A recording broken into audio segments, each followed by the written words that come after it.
রমাদান মাসে আল্লাহর নৈকট্য লাভের জন্য যে সুযোগটা তৈরি হয় এটা বছরের অন্য কোনো মাসে হয় না। কোরআন এবং হাদিসের আলোকে আমরা কিছু হতভাগা মানুষের কথা জানি, যে মানুষগুলো হয়তো নামে মাত্র, তাদের অনেকে মুসলমানও, হয়তো অনেকে নামাজ কালামও পড়ে, কিন্তু জান্নাতে তারা যেতে পারবে না। আমরা আজ 16 শ্রেণীর হতভাগা মানুষের কথা জানবো, যে হতভাগা মানুষগুলো জান্নাতে যেতে পারবে না। জান্নাতে যাওয়ার এই নেয়ামতের সৌভাগ্য লাভ থেকে তারা বঞ্চিত হবে। আল্লাহ রাব্বুল আলামিন সেরকম কপাল পড়া মানুষদের কাতারে যেন আমরা শামিল না হই, আমাদের সবাইকে সে তৌফিক দান করুন।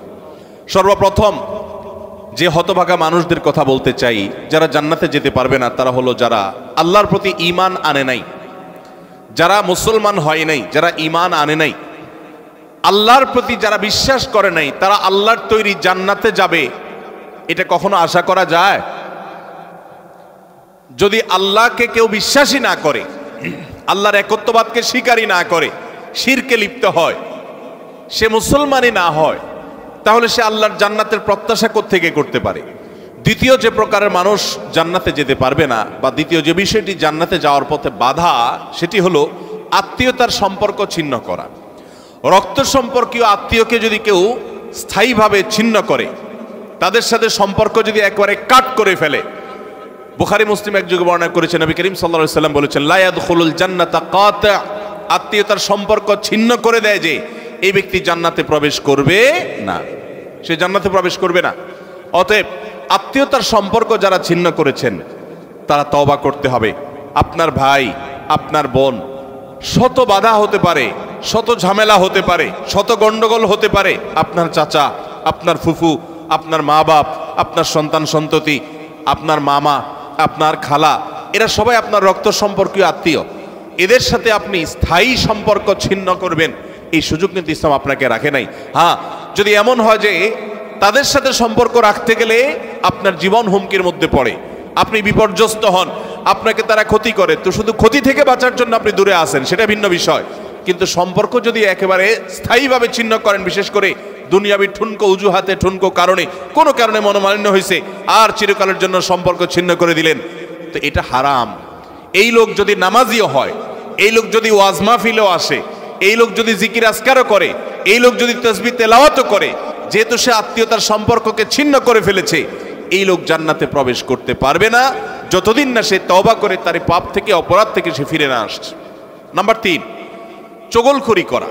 এই বদভ্যাস আমাদের সমাজে এখন প্রচুর পরিমাণে আছে। অনেক মানুষ আছে দেখবেন মুখে দাঁড়িয়ে আছে, মাথায় টুপিও আছে, হয়তো নামাজ কালামও পড়ে, কিন্তু চগলখড়ির বদ অভ্যাস আছে, এই চরিত্রটা আছে যে আমার কাছে এসে ওনার বদনামি করবে, ওনার কাছে গিয়ে আমার বদনামি করবে, আমার কাছে এসে আমাকে পামপট্টি দিবে, ওনার কাছে গিয়ে ওনারে পামপট্টি দিবে। এরকম লোক আছে না নাই? ঘরে ঘরে। আল্লাহ মাফ করুন, আমাদের অনেকের মধ্যে এই চরিত্রটা আছে না নাই? নবী করিম সাল্লাল্লাহু আলাইহি সাল্লাম এই চগলখড়ি সম্পর্কে সহিহ মুসলিম বর্ণিত হাদিসে বলেছেন, লা ইয়াদখুলুল জান্নাতা নাম্মাম, চগলখোর জান্নাতে প্রবেশ করবে না।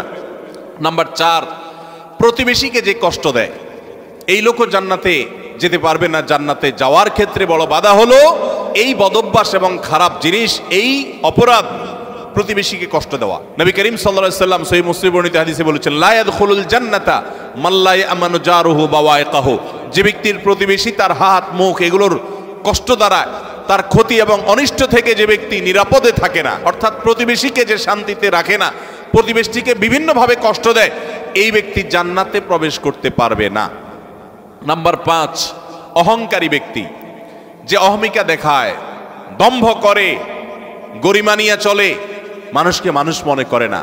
কারোর টাকার গরম আছে, কারোর নাম যশ খ্যাতির গরম আছে, কারোর ক্ষমতার গরম আছে।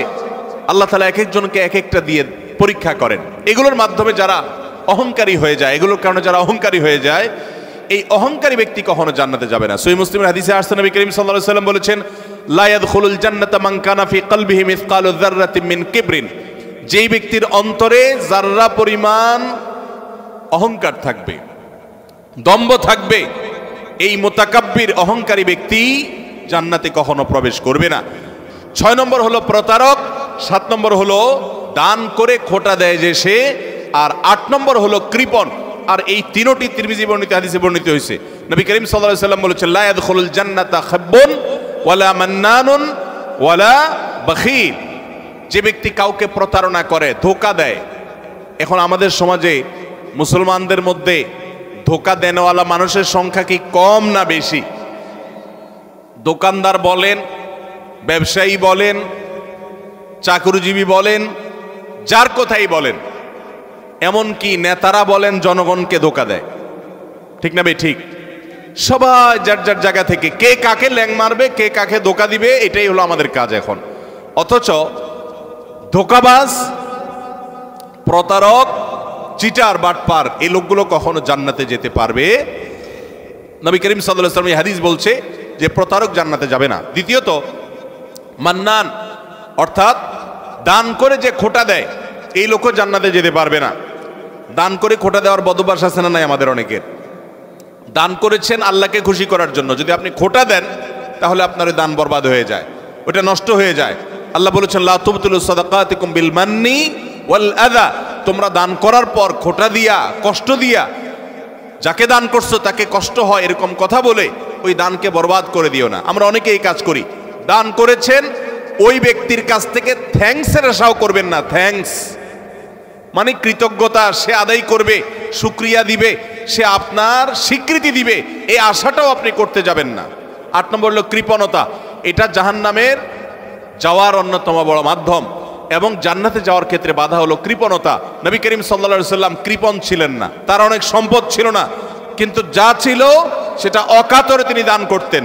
তার যে দানশীলতা, আম্মা জান আয়েশা রাদিয়াল্লাহু তাআলা বলতেন যে তিনি দানশীলতা তার বিশেষ করে রমজান এলে এমন বেড়ে যেত যে মুক্ত বাতাসের মতো, যে চাইতো তাকেও দিত, যে চাইতো না তাকেও দিত, সর্বত্র তার দান ছড়িয়ে যেত। এবং দান করতে করতে সব শেষ করে অনেক সময় বাসায় যেতেন, তার নিজের জন্য কিছুই রাখতেন না। এইভাবে তিনি দানশীল ছিলেন। তো নবী সাল্লাল্লাহু আলাইহি ওয়াসাল্লাম কৃপণতা থেকে পানা চেয়েছেন। আমরা অনেকেই কিন্তু কৃপণ, আল্লাহ অনেক সম্পদ দিয়েছে কিন্তু খরচ আমরা করতে চাই না।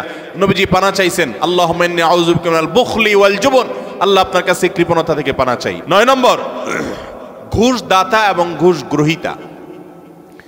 যে ঘুষ দেয় সে যদি একান্ত নিরুপায় হয়ে দেয়, এমন কাজ যে কাজ না হলে তার জীবন বাঁচে না, অনেক জটিল প্রয়োজন, এরকম প্রয়োজনে সে যদি ঘুষ দিতে বাধ্য হয়, ঘুষ দেওয়া ছাড়া তার কোনো উপায় না থাকে, তাহলে ওই ব্যক্তিকে মাজুর হিসেবে আল্লাহ তাআলা মাফ করবেন আশা করা যায়। কিন্তু সচরাচর আমরা দেখা যায় আজকাল যেসব ক্ষেত্রে ঘুষ দিয়ে সুবিধা নেই, ওটা না নিলে আমি যে মরে যাব এরকম না, আমি ইচ্ছা করলে হারামটা নাও করতে পারি। নাম্বার 10, মাতা পিতার অবাধ্য। নাম্বার 11, নেশাগ্রস্ত, নেশায় আসক্ত। এ সম্পর্কে নাসাই বর্ণিত হাদিসে আসছে, নবী করিম সাল্লাল্লাহু আলাইহি ওয়াসাল্লাম বলেছেন লা ইয়াদখুলুল জান্নাতা আকুন ওয়ালা মান্নান ওয়ালা মুদমিনু খামরিন, জান্নাতে যেতে পারবে না মা বাবার নাফরমান, মা বাবার অবাধ্য, মা বাবার সাথে বেয়াদবি করে, মা বাবার যৌক্তিক নির্দেশগুলোকে লঙ্ঘন করে। অনেক মানুষ আছে দেখবেন নামাজ কালাম পড়ে, কপালে সেজদা পড়ে গেছে, অন্য অনেক ভালো কাজ করে, কিন্তু মা বাবার প্রতি তিনি অনুগত নন, তাদের সাথে নাফরমানি করে। এই সন্তান কখনো জান্নাতে যেতে পারবে না যাবত না আল্লাহ তাআলা তাকে মাফ না করেন। আর 11 নম্বর হলো মাদকে আসক্ত, যেটা এই একই হাদিসে নাসাই বর্ণিত হাদিসে আছে। মাদক আসক্ত অর্থাৎ মাদক সেবন করতে করতে এটা দেশে অভ্যস্ত হয়ে পড়েছে, এটা স্থায়ী রোগে পরিণত হয়েছে, এই লোকটাও জান্নাতে যেতে পারবে না। 12 নম্বর হলো ওই লোক।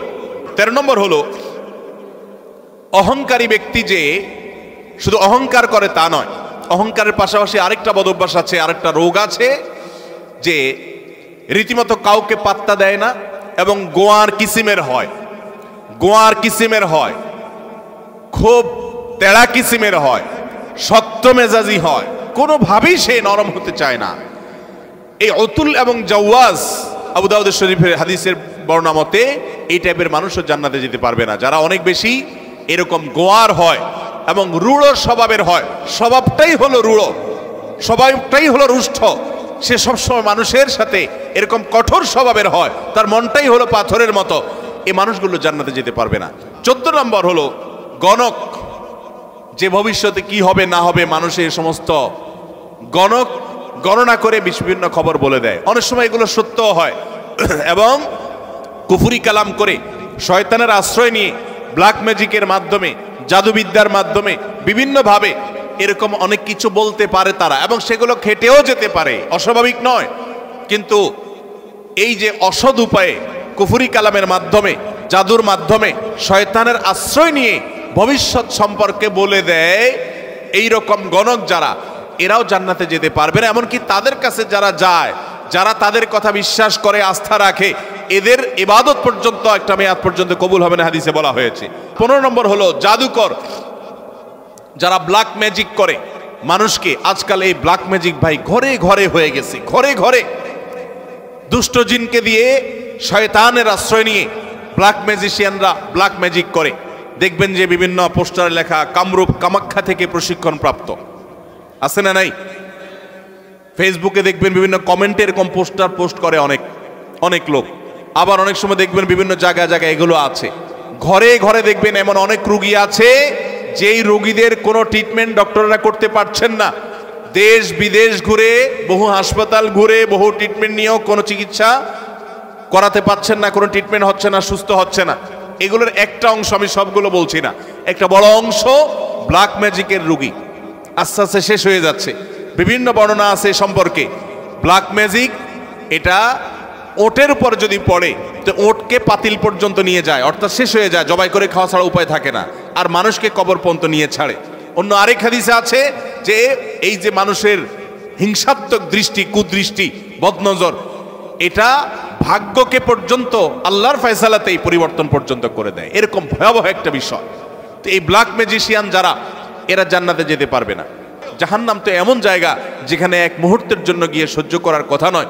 অতএব ইমানদার প্রথম চান্সে জান্নাতে যেতে চাইবে। আর প্রথম চান্সে যদি জান্নাতে যেতে চান, জাহান্নামের কোনো স্পর্শ ছাড়া যদি জান্নাতে যেতে চান, তাহলে এই 16 বদঅভ্যাস থেকে, 16টি অপরাধ থেকে নিজেকে বাঁচাবার চেষ্টা করতে হবে। আল্লাহ আমাদের সবাইকে সেই তৌফিক দান করুন।